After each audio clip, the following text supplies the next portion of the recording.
Alright, so we've got a set of Black Knight boards here on the bench. So here's the MPU and driver board.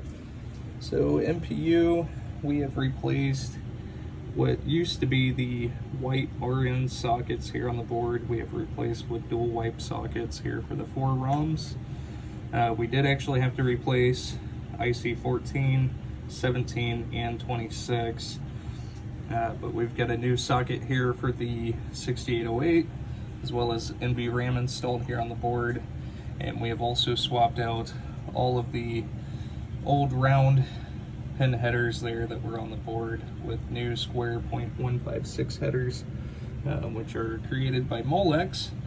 We've got a new filter capacitor coming into the board, or I'm sorry, for the power coming into the board, and both male and female 40 pin interconnect have been swapped out for brand new.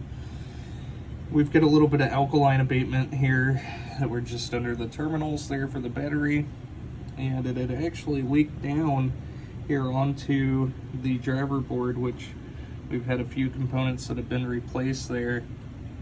Now, after I had gotten this all rehabbed, obviously all .156 headers here on the driver board, new filter capacitor, and quick note, I did not swap out the 27 ohm resistors.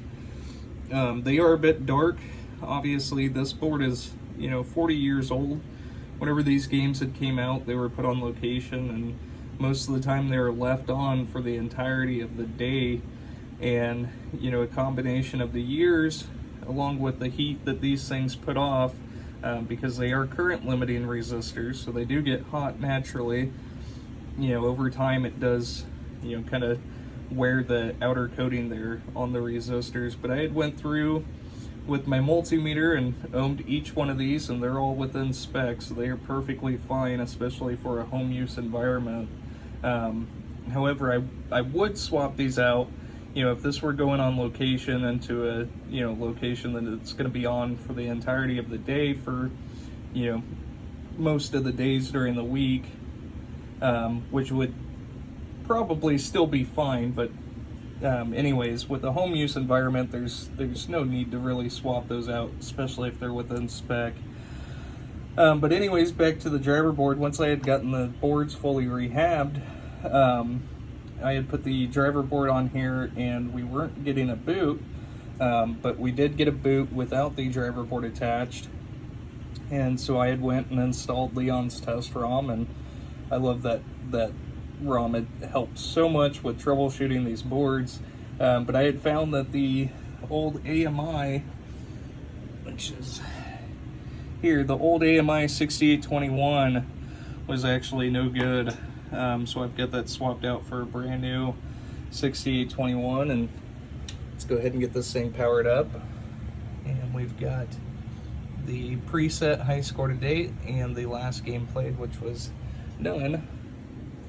And we've got the lamp matrix dancing here, and the only coil that's on is the coin lockout. And with System 7, Williams, even though the game is set to free play, the coin lockout still stays illuminated, or I guess in this instance would be it still stays energized, even with being on free play, which the earlier systems do not do that.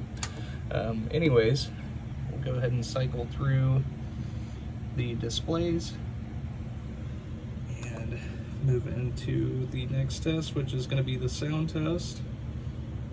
And so these LEDs are corresponding with the outputs there from the MPU for the sound, and those are all working.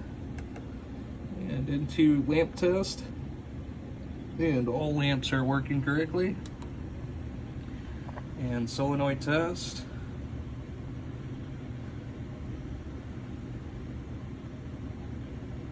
And these are all set up.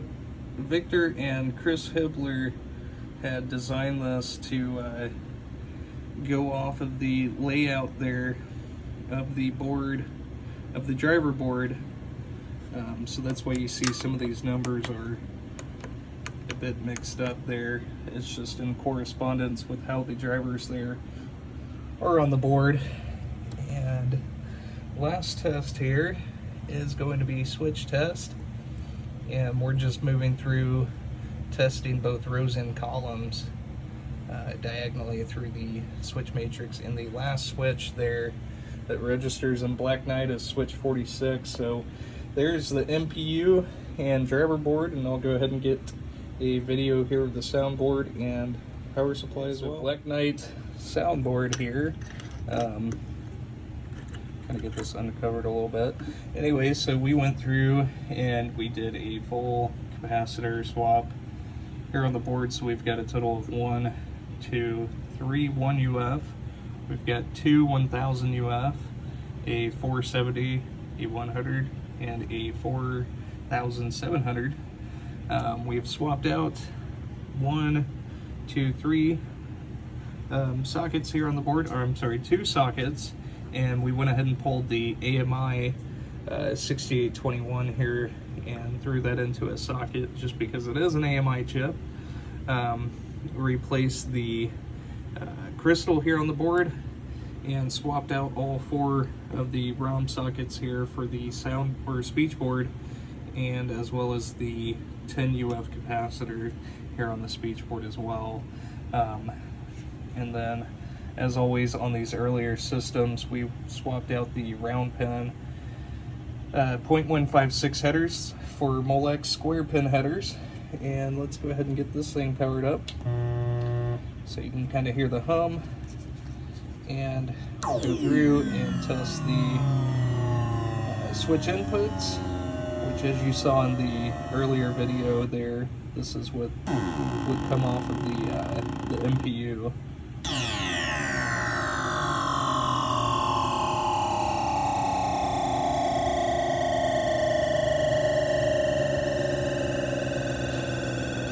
Some of these are quite long in length, so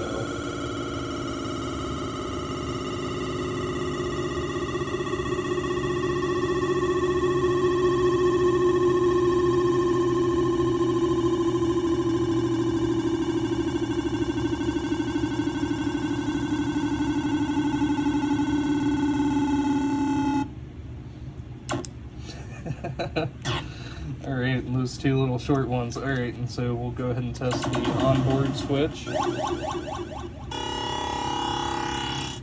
black, defend, challenge, B, will, U, I, again, play, cannot, self, enemy, 1. Alright, so that's all 100% working, and we'll continue to play for as long as I let it.